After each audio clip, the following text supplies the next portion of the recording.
back to Peterson Auto. Even more work on this old Dt360 here. So this valve cover gasket, you can see a nice little leak there, a little seeping on the other side too. So it's not just the fuel return lines, which you can see 3 of them have been replaced. We're going to show you how to do those too in another video here. All this little stuff here is something honestly a carpenter could probably do with his basic toolkit. I hate to say it, but you know, 30 bucks at Harbor Freight's going to get you a basic toolkit that's going to do most of the videos I've done on this so far. You know, so these old work trucks, it's real easy for the owner to maintain them here. So first thing we got to do though is pull the dog box. If you look back over here, you can see the valve cover goes up underneath quite a bit. So the dog box needs to come out. There's a bunch of screws on the inside here we're going to show you. And we're going to pop those out. There you go, the whole way around. Slide that dog box right back, and we'll have plenty of access to get in here and replace the valve cover gasket on this to keep that from leaking any further.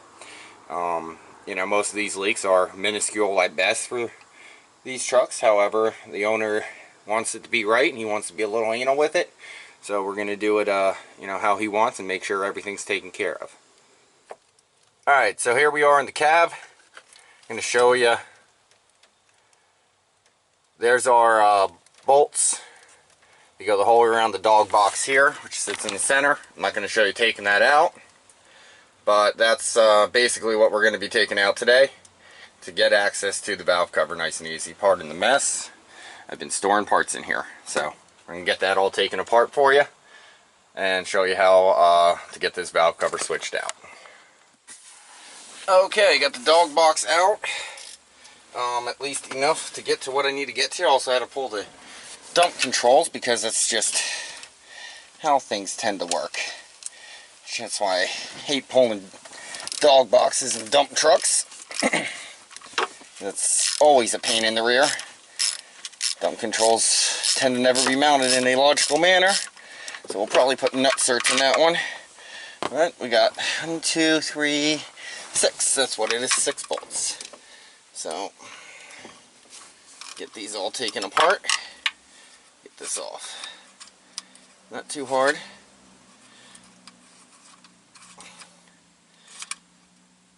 Honestly, a dog box is probably the hardest part of all of this. See how tight it is to everything.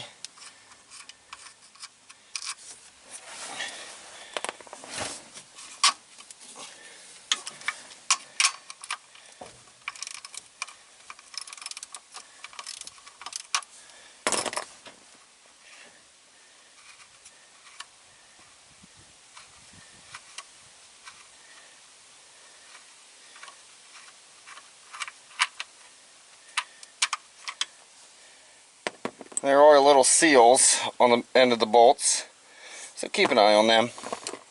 We're going to continue up front and take the rest of this apart though and get it out from there.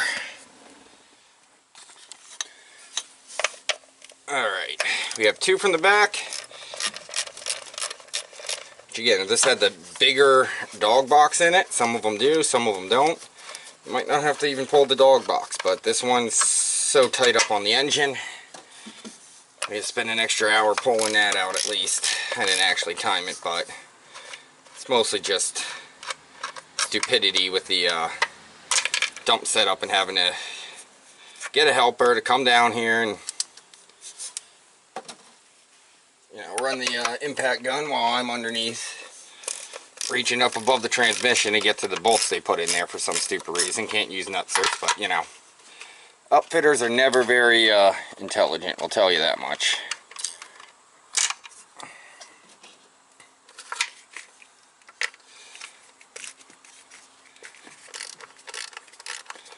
Now you saw there were 2 studs here, the very front and the second to last. Those have brackets on them. Yours may be a little different depending on year and whatnot, but as you can clearly see, the function's basically the same there. So make sure you don't lose all the hardware.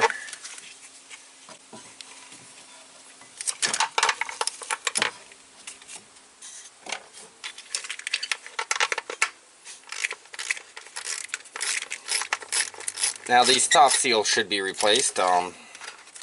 We didn't get them though, and these are sealing pretty well. So not a huge major concern. Once you have all the bolts out, give it a little bit of a pry and wiggle, and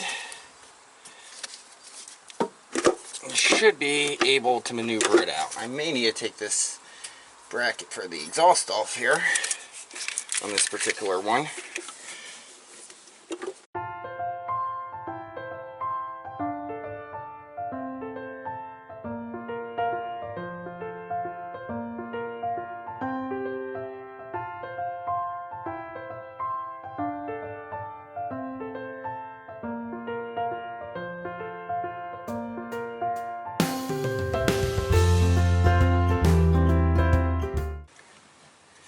Oh, there's your valve train, and your gasket is sitting right down here.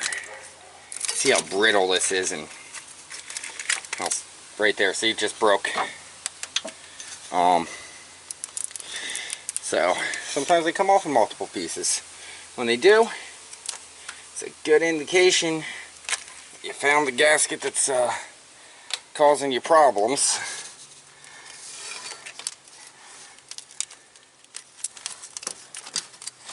These older trucks, that's how age works. Now this is a rubber gasket and it's coming off in pieces. You want to make sure you get everything out of that valve train though, for sure.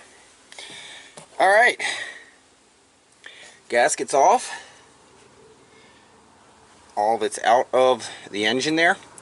A quick little tip is these rockers, if you're building any kind of real performance, you can get billet ones and whatnot, but a lot of guys just load them up. So, you know, they are stamped steel. They're not the greatest, but welding them up seems to be good enough to make them last nearly forever for you. So the new valve cover gasket goes on. I'm going to put this in place and then give you a little show. Okay, so new valve cover gasket goes on. Flip your valve cover upside down. Pretty much these tabs just go in all the holes. Don't really need to do any cleanup here. Yes, it's greasy, yes, it's dirty, but it's going to seal just fine because it's rubber. So, unless you have some chunks on it, you'll be good. Now, this is a little bit larger on that side, a little small on that side. Maybe it needs to flip over. Let's find out. I don't think so. No, it could be right there. Yep. Okay. So it is one-way specific. It's been a while for one of these. Last one I did was the one in the 88. That's been quite a while, actually.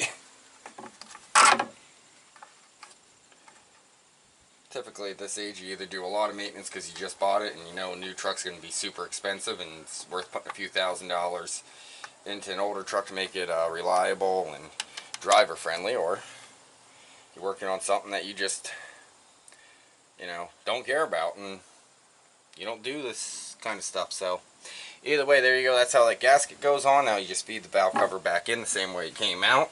In this case, it's going to be greasy end towards the back.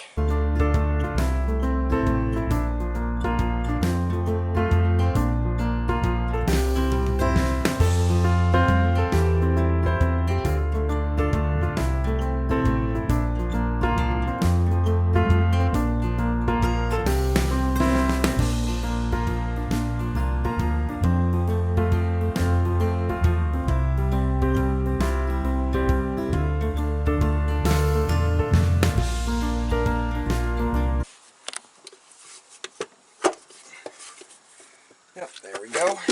And right in place. Give yourself a quick once around. Make sure everything's lined up and seated properly. That little ridge you saw on the bottom is going to fit down in to the recess on the head. So once you're sure that's in, you can go ahead and start putting her back together. Let's start with this front bolt. And work our way back, put them in loosely. Make sure everything lines up.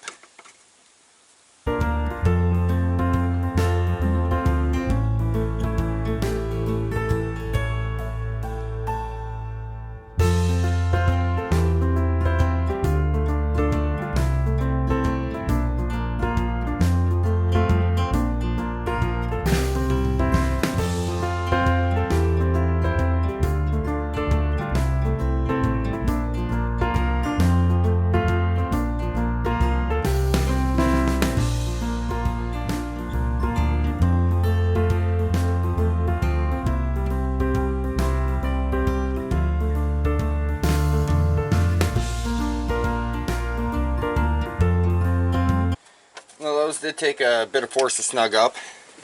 You know, you want to get them nice and snug so everything's sealed. You are compressing a 1/4 inch thick piece of rubber, but you don't have to go hardcore. You know, it's not the end of the world. You can always tighten them back down if you do notice a leak. If I had history of the engine, I knew this gasket was done before, I probably would have just tightened these bolts down. But as you saw, that gasket was shot. So no amount of tightening them down is going to do anything there. So there's our front end back together. I'm going to go ahead and get the back side of this back together for you. And that's basically going to be it.